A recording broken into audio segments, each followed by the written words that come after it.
Dear ladies and gentlemen, пані та панове, and here we are with episode number 35 of our series of conversations and interviews with intellectuals in Ukraine and abroad, for those out there who are keen to learn more, think deeper, and hear from the original sources.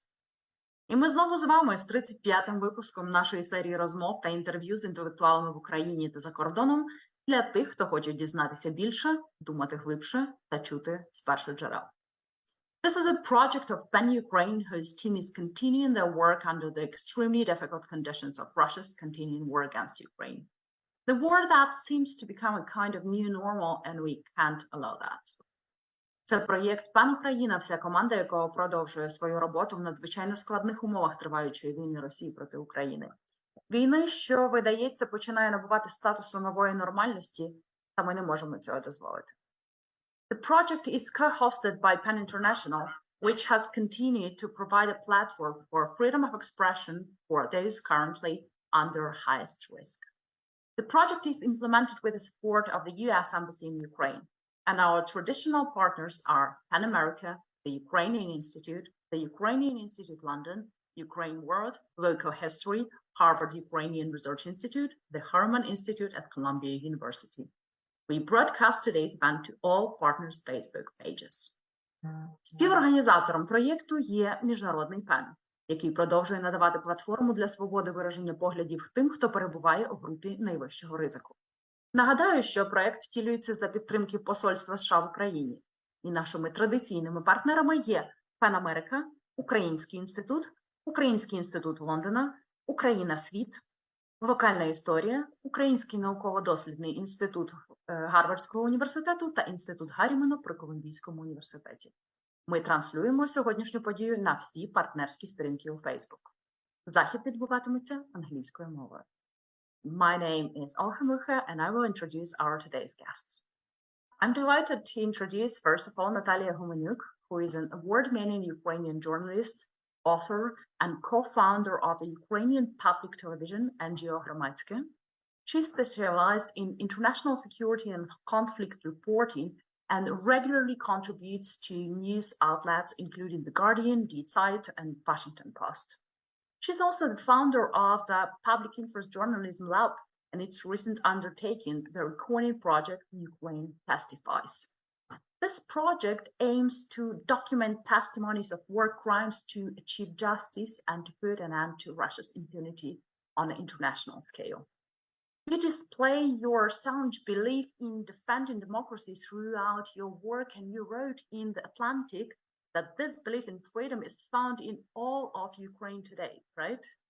And you write that Russia's war has accelerated Ukraine's democratic identity, united against an external aggressor in fighting to protect the rule of law, human rights, and accountability on the ground. It will be invaluable to hear about your experience on the front lines on the war and how Ukraine's hope and revolt remain in defiance of Russia's aggression today within our conversation.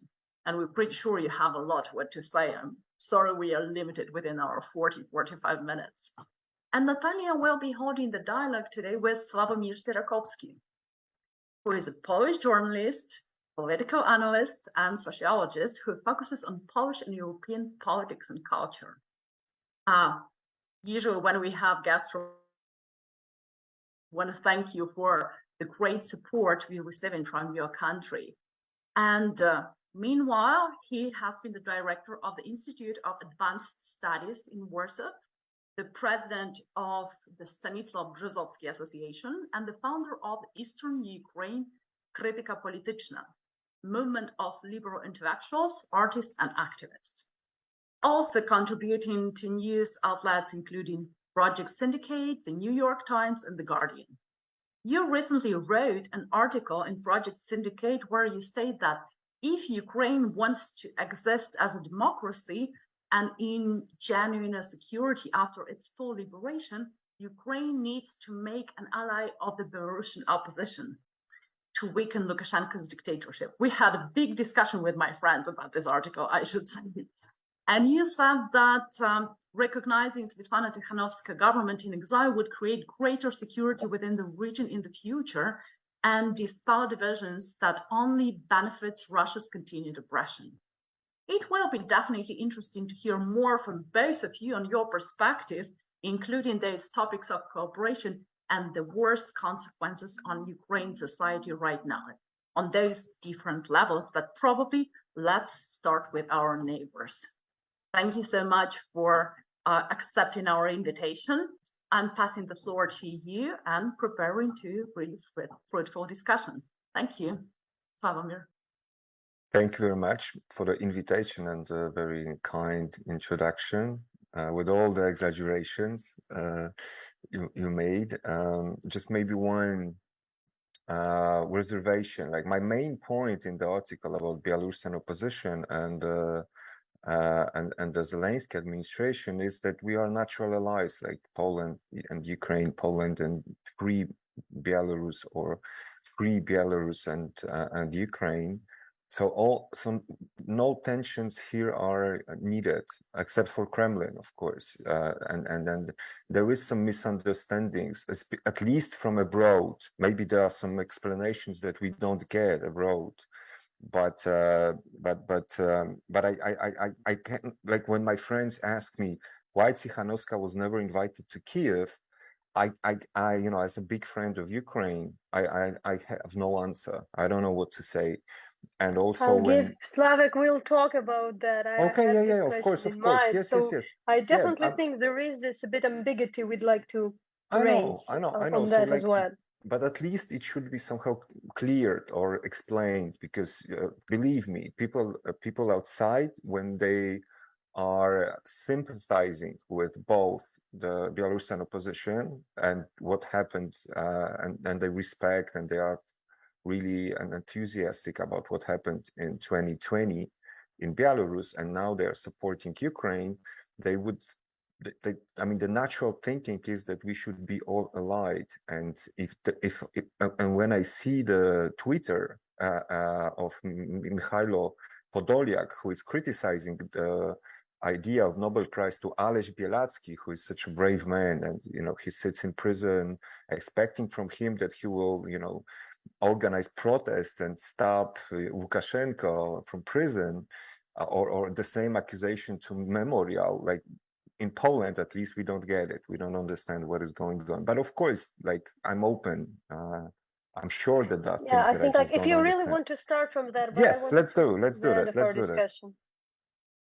Yes, so like let me ask this as the first question to you. So, well, we should understand that's not something I would like, that, to be honest, because I don't think that it's really the top priority. I think that we should speak about the Ukraine first, to be honest. So I really left it for the last question. But I think that I would explain. I also have a bit of the dubious feeling, and I don't think it's important. I also think it's not that important as we put it. It's just a side thing. But I do think that there is some disappointment of the Ukrainians with the Belarus opposition in a way. I honestly would say where it comes from. It comes from this. I'm not expressing my position, to be honest, because I'm more open on that, because I think I would understand Tikhanovskaya and the others. But the question is whether they really are ready to stand with Ukraine and do something and be really openly critical to Russia as well. So I think for Ukrainians always, so there are a couple of the Ukrainians. There is a Ukrainian government who remained cautious for a couple of years because they still tried to kind of meddle with Lukashenko, not to fight two wars at the same time. Now they're fighting two wars. So it was a betrayal. But I think technically it's this realpolitik which I hate, and I think you hate as well. You know, like when you understand that you kind of cannot ally with Lukashenko, but technically you can't have another open enemy if you speak about the energy and about opening the front line. Yeah, so that's one point of that. And I honestly say I'm on this kind of more romantic, or let's say not real ideological side. I think it shouldn't be the case. And these allies, they usually betray you, as it happened with Lukashenko.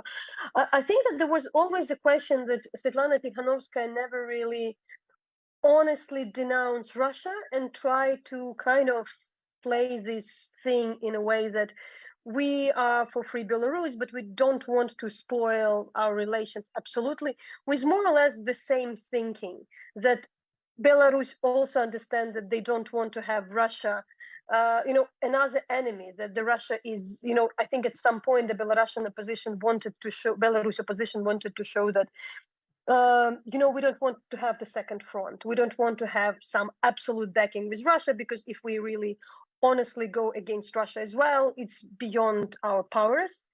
And Ukrainians partially felt that. It's unfortunate because in both cases, everybody, Ukraine wanted to play with the Belarus regime, Belarus opposition with maybe Russians, and this created this, not a tension, but a bit of not distrust, but something like that. The rather question whether they, But the can I Belarus can be. can I interrupt you here just to make clear, because on one hand you have expectation to understand why Ukraine has to have some kind of relations with Lukashenko, especially in past. And I understand it fully. It's a political realism. There are some arguments why Ukraine never joined sanctions imposed on Belarus. I understand it why. But in the same time, you are forgetting about political realism when it comes to Tsikhanovska and her attitude towards Russia.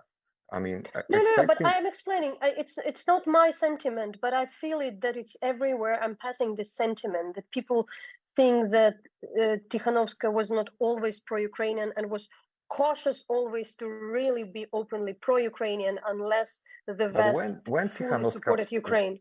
When Tsikhanovska was not for Ukraine, this I can't remember. I think that in the commands, kind of where in the very beginning, where in the first her years, when they really should try to play with Putin, I think that was struck. So that is the point. I don't think that there is a full trust. And I think that the second thing is really can, I don't know, like, what else apart from, can Belarus do more in, like, volunteering in the army? We know there is the Kalinovsky battalion, the others. So actually, like, have more feasible support, not very big. So, I said, like, therefore, I don't like how this conversation started with the discussion of the Belarus, but I do think, because it's probably Slavic, the only thing we disagree, because I read your article, but I also think that Ukrainians do not feel this strong solidarity from, not like they feel solidarity from Belarus, but let's say what I don't like very much, generally myself, like this competition of the victimhood, who is a bigger victim. I really hate this concept between the different countries, and I feel there is a bit of this. So Ukrainians think like, okay, we are suffering, but Belarus people try to use it for their kind of, first of all, for their goal, in a way to say that, like, we are as equal victims of Russia as Ukrainians. However, at the same time, they do not enough to fight Russia in Belarus, to fight, Lukashenko regime, and to stop the war from Belarus side. So it's like, I mean, like, can you do more in your side, that you don't just ally with Ukrainians as the victims, but really do something practical in order to stop Lukashenko to do what he does. And you know that we are talking about, you know that we're talking about Belarus, who is today fully totalitarian country. So expecting from them that they will commit now suicide, going to the streets, getting 20 years in prison, being tortured there.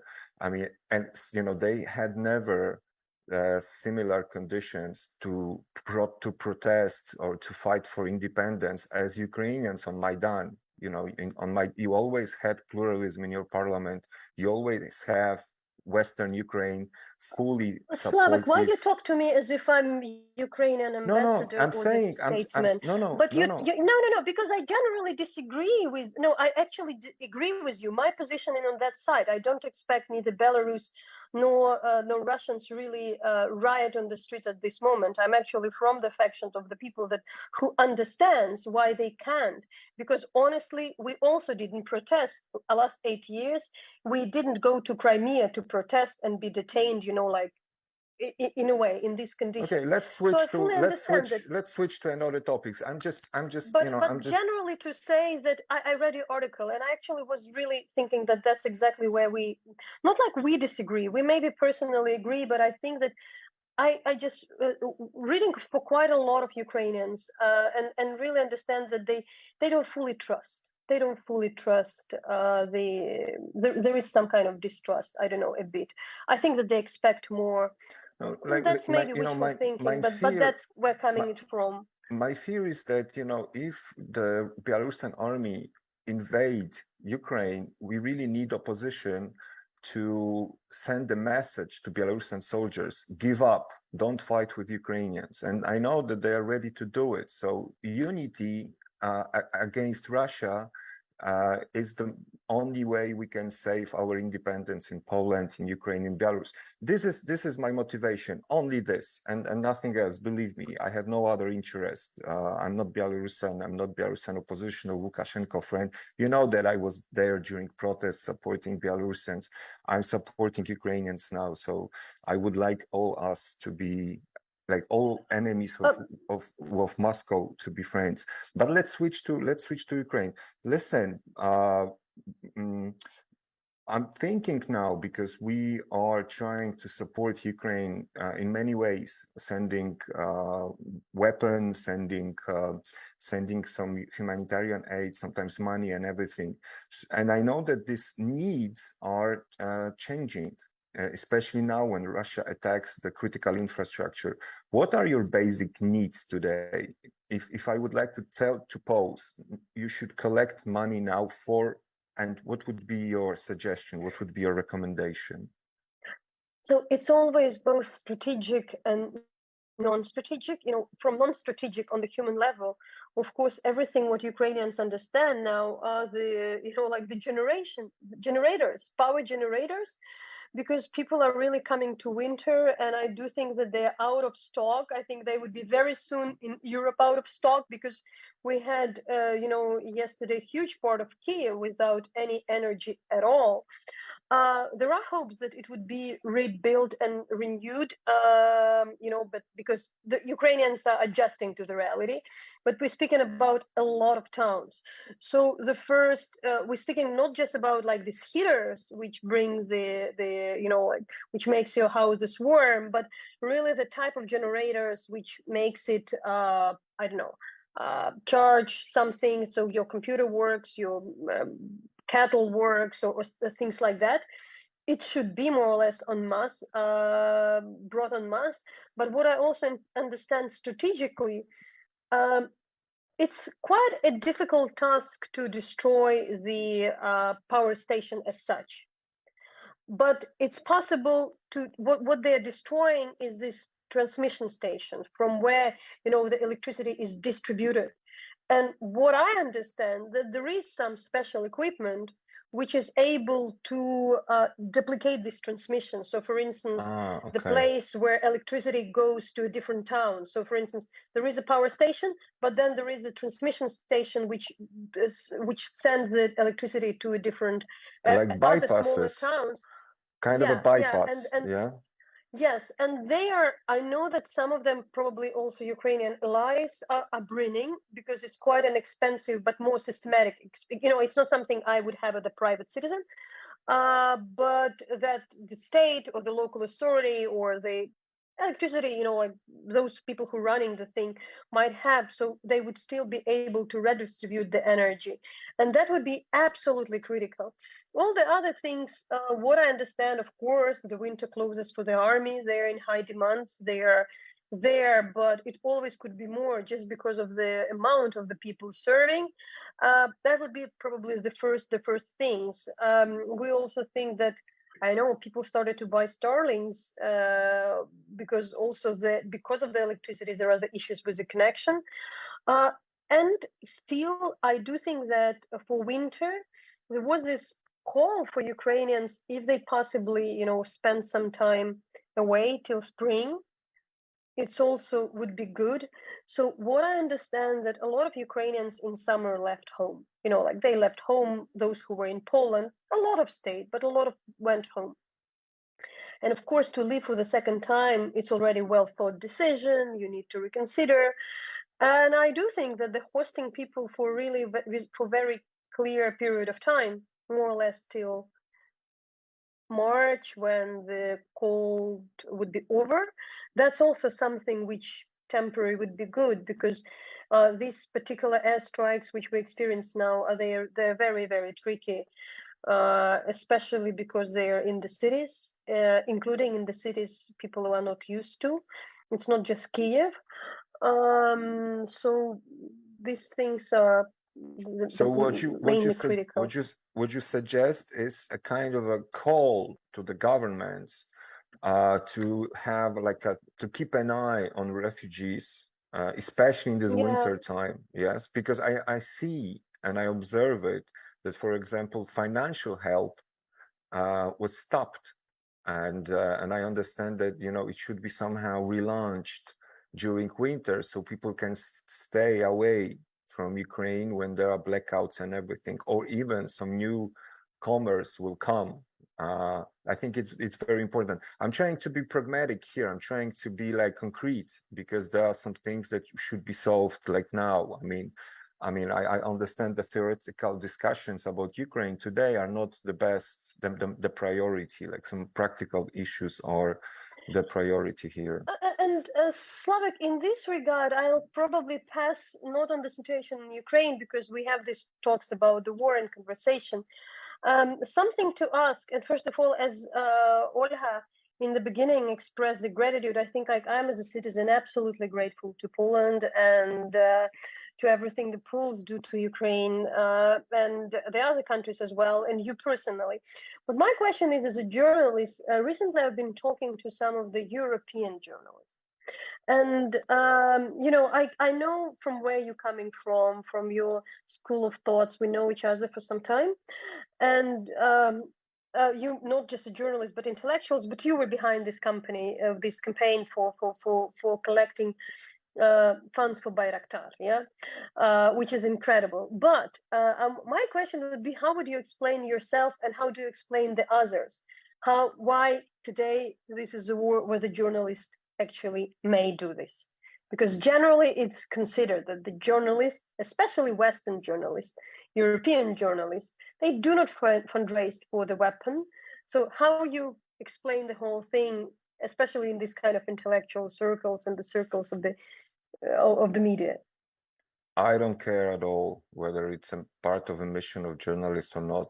Russians are shooting to journalists as they are shooting to any other people. So I don't care. I would even express it in a more in a more blunt way. So I have no illusions about Russia. But honestly speaking, I don't feel that I'm a clearly journalist. I'm an opinion maker. I'm writing op-eds. I also run the largest Polish NGO with some kind of political agenda.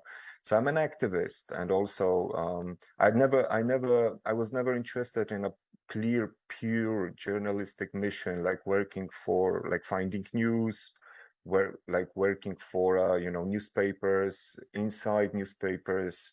But even if I would be a typical journalist in Eastern Europe, there was before me, when I started to raise spontaneously as a single person this money for Polish Bayraktar. So it was unlike in Lithuanians when they were supported by the government. I'm not a main friend of a Polish government. As you know, I'm left-wing, they are right-wing populists. So, but at least they were neutral to the campaign, which I am very happy about. But there was a little campaign before run by Polish journalists and she was criticized for it. Fortunately, I didn't know about it. But even if I would know about it, I wouldn't care. The same people who were criticizing her joined my campaign, and what was even more kind of a moral alibi, what gave kind of a imprimatur to me, were like biggest moral authorities supported the campaign, like a Polish ombudsman, the Adam Bodnar, this like kind of the most, I would say, moral person in Poland, the only civil servant that was not dependent on the government, and in the same time, a part of administration, like independent part, ombudsman, the person who was a leader of human rights defense. He was not even supporting, he was collecting money for the Bayraktar, and all other leaders of human rights issues joined as well. So, in Poland, there are no illusions on Russia, and in the same time, I remember when I saw the front pages after Bucha, the next day, I was shocked, because on front pages of Western newspapers, you wouldn't see the same things that you saw on front pages of Polish newspapers. You could. It's not the censorship, but it's a kind of, I would say, I don't know, political correctness, but understood in a misleading way. There are kind of a double standards, I would say. In Eastern Europe, we have, like with Nord Stream 2, we knew well what is going on with Nord Stream 2. And in Western Europe, you could only hear that it's an economic project, etc. They were getting more and more dependent on one gas supplier, and the gas supplier was a still existing empire. Year after year, it was, growing and growing and growing. Nobody heard what we were talking about.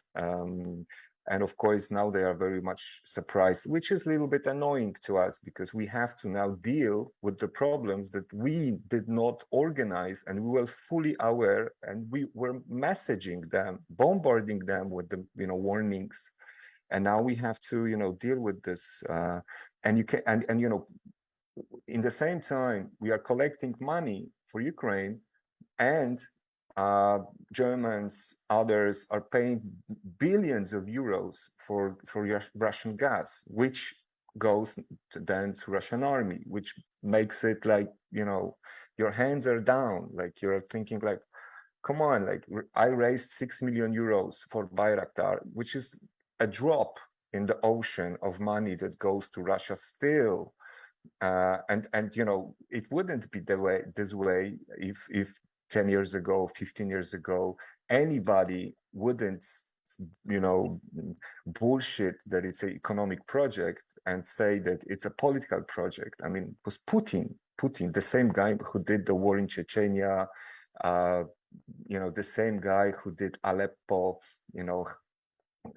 human catastrophe, etc. So there are certain double standards here, and it's gonna take ages to change it. And I hope, now what is going on in Ukraine opened some eyes in the Western Europe. Actually, this is my question to you. How would you assess the reaction of Germans, French people, like Western Europe? Because, Americans, Brits, they had never illusions on Russia. What about Western Europe today? No, I should say that I generally am a person who has a more limited expectation, so I expect less. So I'm more usually positively surprised, and it doesn't mean that it's fair, because I do think that anytime I get out I'm trying to stay as long as possible in Kiev, but especially this autumn, I'm traveling because there are conference events. It's the opportunity to speak the high-profile events. But honestly, it's hard, to be in Berlin, Vienna, elsewhere. Not because it feels like here the world is peaceful. You're a bit appalled by what I call the intellectual laziness. I think people still want to take this war in a cliche of any previous war. And I also understand, you don't want to be this person who say like, no, my situation is unique. Because of course, for a person who is suffering the war, it's unique. For somebody from Syria, it's unique. For everybody else, but it's quite a black and white war. And if I think that they would, it's hard for them because they need to accept that a lot of things failed, and reform anything. UN properly doesn't work. European Council doesn't work properly. A lot of things don't work.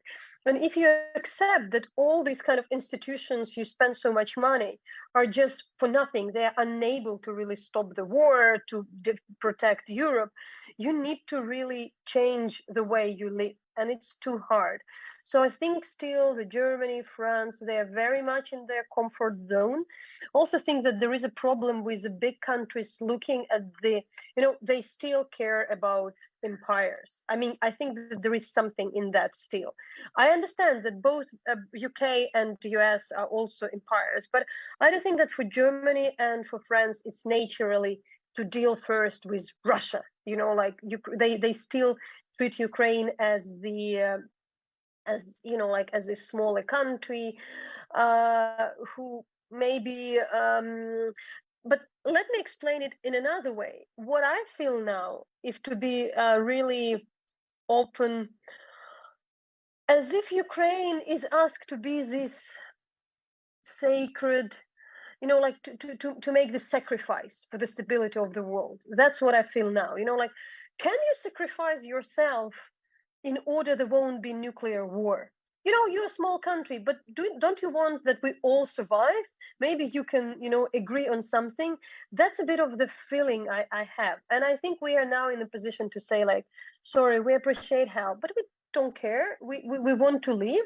We are not ready to sacrifice our lives in order that the world survive, because it's not the role model we live in. It doesn't mean that we don't want to preserve the world, but I meant that like we still have this idea that David against Goliath, that we are in a chance to, it's as if, like Russia is this dragon, you bring the one sacrifice, another sacrifice, and then, okay, can we throw away you?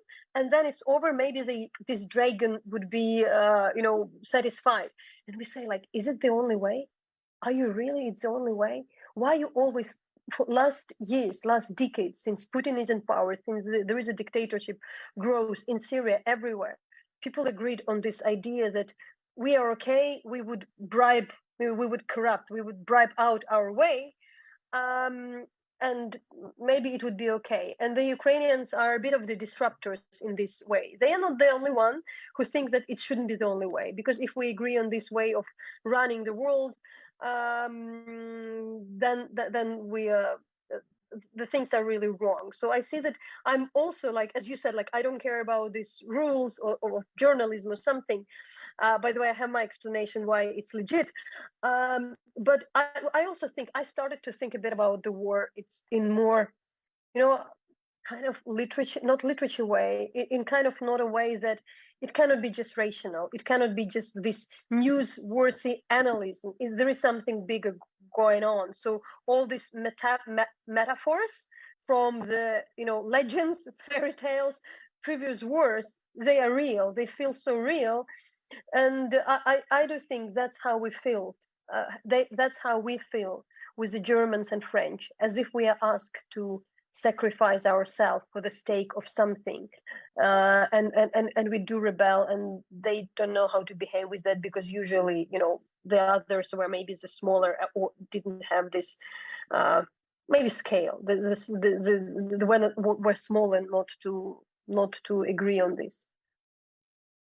All right. Is there anything you wanna, know about the external reception or the situation in on refugees in Poland, because it's it's changing? I'm curious, what to say, because one of the discussion which also made me a bit honestly annoyed. I'm usually patient, but I as I said, like I stopped to care to be non-patient. I was in the one event where there were a lot of European editors. I was the only Ukrainian there, and at some point, there were editors who started to talk about, no, they started discussion. That's what made me a bit annoyed. They started discussion about the war in Ukraine and the Russian invasion in Ukraine, about the discussion about fatigue of the Ukrainian refugees in Europe, that, there would be inner conflicts like maybe with Syria or something. And I understood that it might be important, but I thought, like, is it really the most acute topic, the Ukrainian refugees in European countries? Is it really the kind of the main perspective how you deal with the war, because this war is so bigger? So I do wonder I know that in Poland it's very different, but yeah, after this month, how the Ukrainians how the refugees are seen in this way. So we just did sociological research, like a pretty deep one, qualitative study. It was focused on the psychological reaction of Poles, first towards pandemic, then towards war and inflation and all the economic consequences. And we got the shocking results because there is a kind of a resentment toward refugees growing. And it's not about refugees, actually. It's not about Ukrainians. People are for Ukraine, but more and more often against Ukrainians.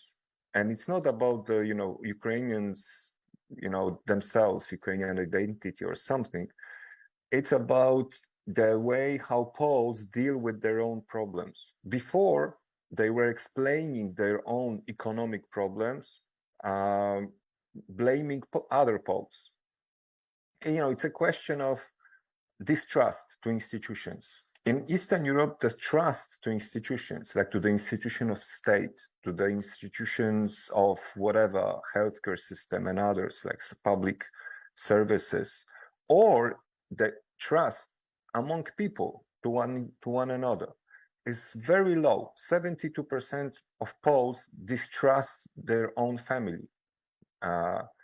You have the opposite numbers in the Western Europe. So if you have, so normally if there is some like economic crisis, for example, people in Western Europe or in the West in generally are like, blaming the state or looking for some social processes behind it, thinking in a more sophisticated way, more abstract way. In Eastern Europe, people used to blame others. And, the first other today, the first candidate are refugees. So there is no hate speech. There is no, nothing essential. There is no dehumanizing of, like it would be if there would be Iraqis, for example. Poles will probably be racists. But now they are more and more, like, there are a lot of conspiracy theories. Like people are telling it's not, it's a pure fantasy. So like usually they are from like second hand. So it's not that I saw Ukrainian who came to the barber shop and said, I should have it for free. I should be first in line and everything. No, my aunt told me, my friend saw somebody. So like you have a lot of stories like this circulating. All of them is like, bullshit, but they have real consequences. Fiction has some real consequences, unfortunately. This is like lesson number first in sociology. So, and the problem is that there is no articulation of it in public sphere. No media are talking about it, no political parties. So similar situation to 2015. And I'm scared that we are sitting on the bomb, and there will, at certain point, some institution, like some little AfD, as you remember, AfD, German populist party, was microscopic party, like little, and then they set on the refugee issue and grew to be the third biggest political power. And next year we have elections in Poland. So we will publish tomorrow the report, and with a certain message to politicians, try in the rational way to articulate this problem. Otherwise, we will have a huge problem.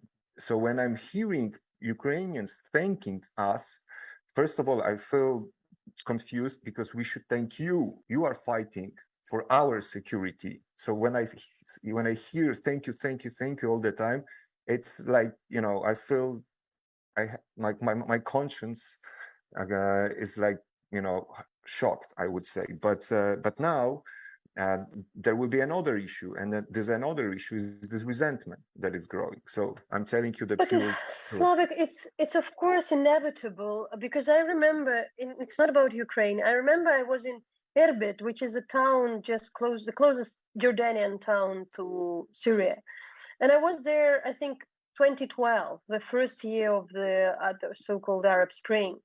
And there were all these volunteers and people welcoming Syrians. You know, I came in here and they were more annoyed that, oh no, they're coming in the nice cars and BMW, and then they are coming in. You see, and then we don't have a place. The students started to say, like, we don't have the flats becoming very expensive, things like that. I lived through that, and then I experienced that when the war started in Ukraine in 2014, when there were people coming from the eastern Ukraine. And unfortunately, there is something in, you know, like, it's very tricky for me as well to accept something which you just understand that there is some patterns happening. But you are absolutely right in addressing it as early as possible. But I think there is something that we just say that there are things we might need, we can mitigate, but it won't be mitigated fully. That's the kind of a reality of the whole internally displaced issue, of the refugees. But I want to tell something, because you started to speak about the sociological research and the trust, something else to bring, which I never really had a proper chance to bring in the articles I'm writing. Exactly this idea about the distrust, and how really, because Olha, when she was introducing me, she was speaking about this article when I was speaking about the, you know, how democracy, you know, how the war could accelerate the democracy, which is also a bit of paradoxical thing. But I remember with our institutions, we'd done a few research just prior to the war. One was on the conspiratorial thinking, it was connected to COVID, but another one was to the 30 years of the independence, about generally, you know, what are the major sentiments in Ukraine. And there were three things were really clear that Ukrainians already developed, they feel strong about their country. There were three issues. People distrusted the institution. It was one of the biggest problem. The second was people didn't feel how they are connected. You know, like people in Kharkiv couldn't understand why they are related to the people in Poltava or something. So country, it was like absolute lack of interdependence in the country, something which makes the country as such. And the third was that people feel that nothing depends on them. This was the three major kind of negative flows in the Ukrainian society, which could you enumerate it again, just like, because I'm not sure whether lack of trust to the institutions, distrust, the general distrust to the institutions, and general distrust to anything, you know, media, society, everybody. The second was not understanding why the country is connected, what makes the country. Lack of interdependence. Okay. I said, like, people in one town couldn't understand, you know, how the economy works, why my salary or my taxes have something to do with somebody else, or why cities are connected. And the third is lack of empowerment. So people were telling, like, little depends on me. So now this year exactly showed that it just reversed. It's not like all of a sudden Ukraine became democratic, but this extreme environment created this idea that people, generally the level of trust is very high to the government, to your neighbors, to your family, to anybody. You know, you generally trust people more than it was before the war, because a lot of people acted properly. The second, which, you know, it just became amazing. I've met so many people. When I met people in Chernihiv just after they were liberated, they were crying because of Mariupol. The people in Odessa were asking me about Kharkiv, and people, you know, like it was just like you feel for every town, you love every town, you feel why it's you. And of course empowerment, you just really feel like, no, I mean, something depends on me, like everything depends on me. Actually things depends on me, you know, as much as I do, it influence on something. It's very unfortunate circumstances when it needed to be proven, but that's made me think that we we cannot really take things for granted. Circumstances influence a lot. I mean, of course, if there would be still distrust and there would be a reason to distrust the government, for instance, I mean, it would be horrible for the war, for everything which is going on. But I just like became curious how these things might change, you know, that something which was for 2 years ago, I thought it's like a huge problem in the country, turned to work in a very different way. That would be my really major observation of what's happening on the ground. So I mean, we have, I know it only from textbooks, we have the experience which is not a war experience, but also kind of a extraordinary situation when there was time of solidarity. So kind of a civil war in Poland, and actually martial law and then tanks on the streets. 1981, and what happened there, and then I saw it in 2020 in Belarus, that, you know, ordinary people with all their resentments and weaknesses and disadvantages, you know, and just, you know, like people of normal life, in one day turned to angels, helping one another, like making 200% effort, feeling empowered, joining together, like managing everything, like forgetting about any corruption, I mean, 2 meters higher than the streets walking. Okay, this is what I saw, remember, in Belarus, when I was like, you know, saying I'm a journalist, and then I could stop any car, I could sleep in any flat I wanted, like everybody helped me, everybody helped one another. So this is of course the situation of revolution, and you can of course read it in like Hannah Arendt books and others. It's usually a short moment, and then everything comes back to this, you know, like gray reality with all advantages and disadvantages. So probably you will win the war with Russia, you're gonna have your democracy, then everybody will argue with everybody.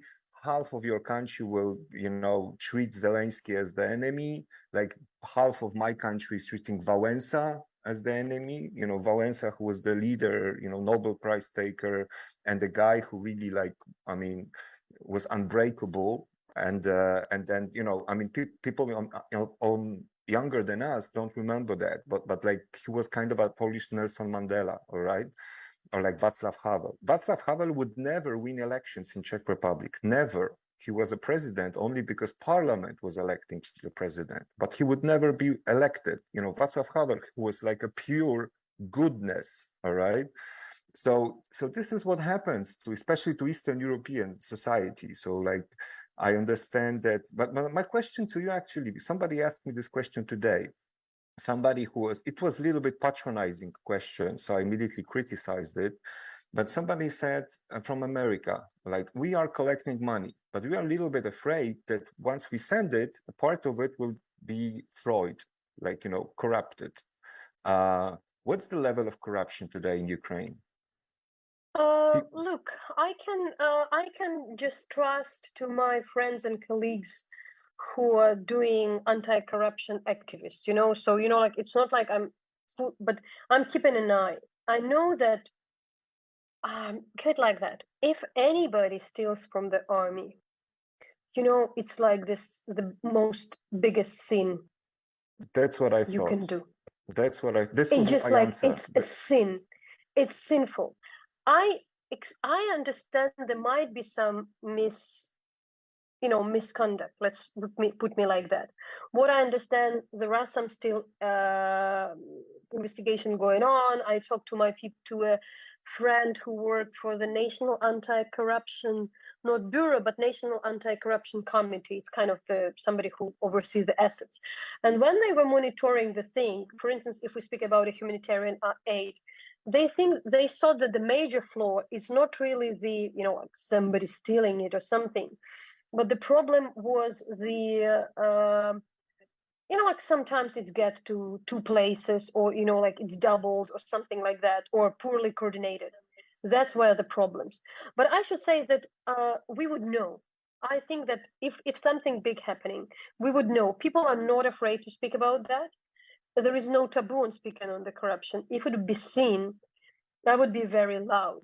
But what I want also to say, to be honest, for decades, Ukraine is a recipient of the international aid. We never really had a major scandal. Really never had a major scandal. We had corruption scandals, even like before, but we didn't have the ones connected with dealing with international aid. I think for Ukrainians, it's quite clear. Ukraine is dependent on that.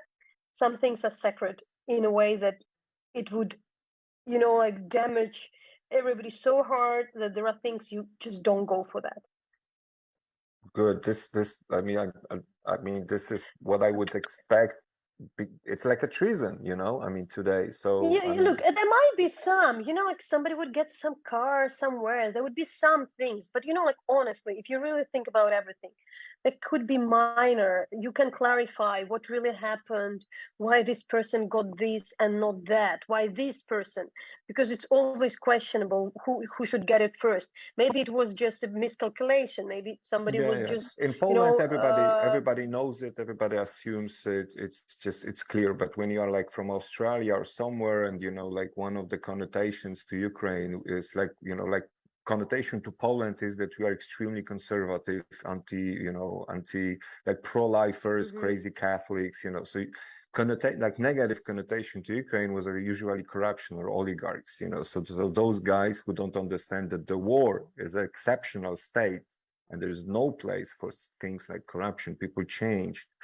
So it's good that because I understand that we are talking also to the audience that it's not Eastern European audience. So yeah, maybe it's good that we made it clear. And I see that we are getting to some conclusions. Is there something that you want to add? Because I see that the clock is ticking. Let me, before Olga said, I want to put a bit of the full stop on the Belarus issue, just like to finalize. So I'm generally think like, of course, we still support all our friends from Belarus. And I honestly think that Ukraine is fighting for Belarus and Russia. But of course, there are a bit more expectations from both Russians and Belarus, in particularly on, like being more practical in support of Ukraine. Like more practical, like doing the things, if you really can do that. It's not, I'm not now accusing anybody, but I'm just generally saying what could be more, like do more or less what Poles do what the others do, advocating, asking for weapon, doing some other things, not just telling that, we are the victims. I do think that there is an expectation. I would also say that if there is, I'm not a big critic during this war of the Ukrainian government and President Zelensky, but if I think that they did something wrong from the communication, it was handling the Nobel Peace Prize. I think that they kind of, I don't know, like just did it wrong, and I fully against that. But I probably explain also the sentiment. It was expressed not by me, by another friend who said that getting this award for 3 countries a bit felt not because both Vesna and Memorial, to my idea, they fully deserve it. In a way, how Nobel Committee explained that it was a bit of patronizing, as if like, you still don't understand that you all could be friends. Like we just want to show that you all could be friends. And unfortunately, it could be meant differently, like you all fighting against Putin, you all fighting against the evil. But the whole communication of the Nobel Committee was in this patronizing way, which kind of created this ambiguity. I respect hugely our Ukrainian colleagues who are working and using this platform, so I'm happy it happened. And I feel, I feel pity. I feel pity and disappointed Just like, for Russians, for Belarus. I mean,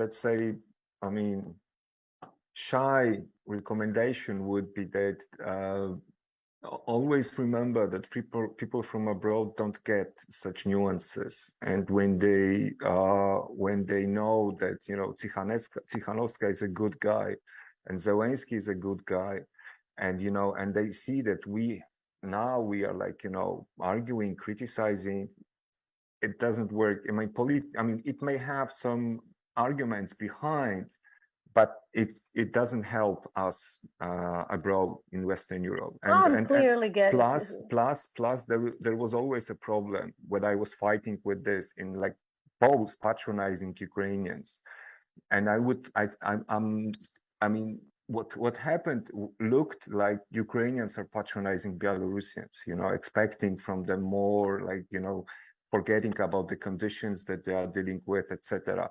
So I mean, I'm saying it with a goodwill, with really goodwill, because I don't want you're saying us it to the wrong person what to say, because I'm actually on your side. But I think that you need to express it that well. Good. Yeah. Good. All right. So thank you very much, Natalie. It's always great to talk to you. And fortunately, we have many occasions to talk, and this was one of the nicest. So thank you so much. That was quite intensive today. I really liked the chemistry. What did you expect? What did you expect? Come on. What did I tell you? I absolutely did. Wow, I provoked. So, and really thank you for all those insights. And I think those are a couple of very important issues we highlighted. Probably maybe one of those which are still kind of open discussion about war being empowering environment, which changed the system of coordination and coordinates, like people being in this border situation behave differently.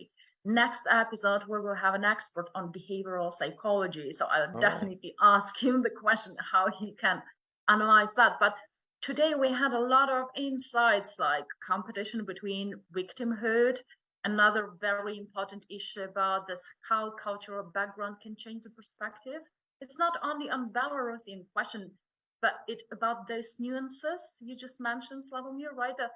In Poland, there are no illusions, and there were never illusions on Russia. But still, if we are talking about very close and narrow Ukrainian context, we definitely need to give the stage to Ukrainians to speak on behalf of themselves.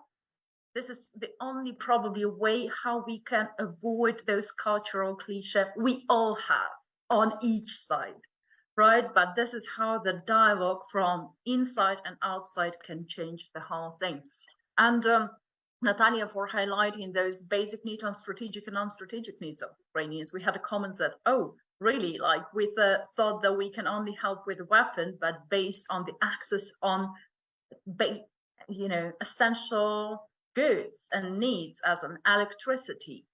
And another important issue was about not censorship, but inappropriate content.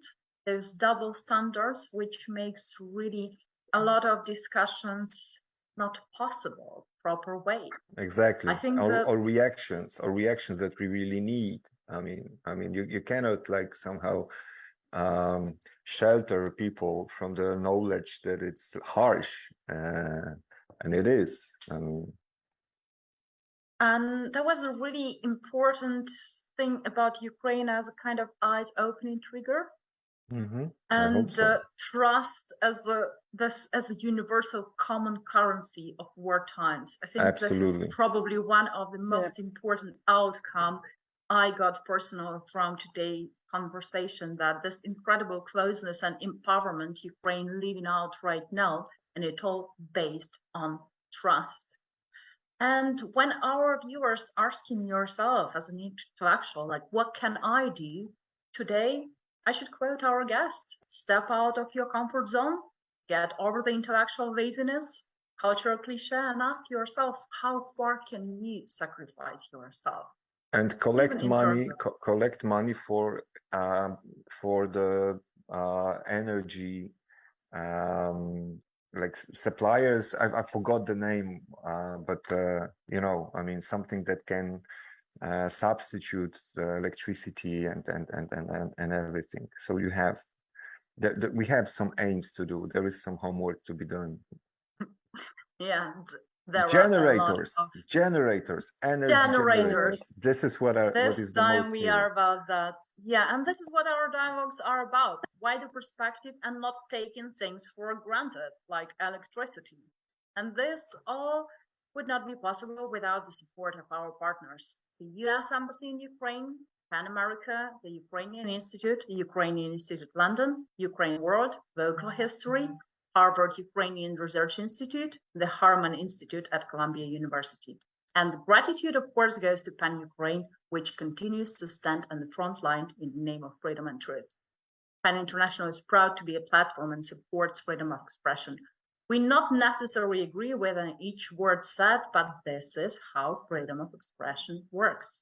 Thank you again, our great speakers. That was pure pleasure and great privilege. Thank you.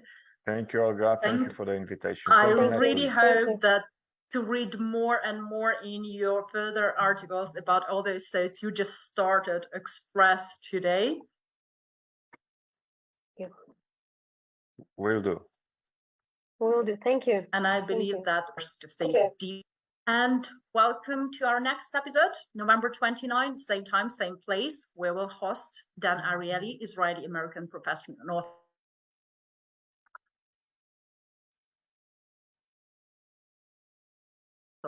An expert on Syrian art manager, curator of modern art, and also director of Mistetsky Arsenal. Follow our dialogues on war, spread the word, and stand with Ukraine. This is our shared responsibility today. Thank you. Ciao. Дякую. Bye. Дякую.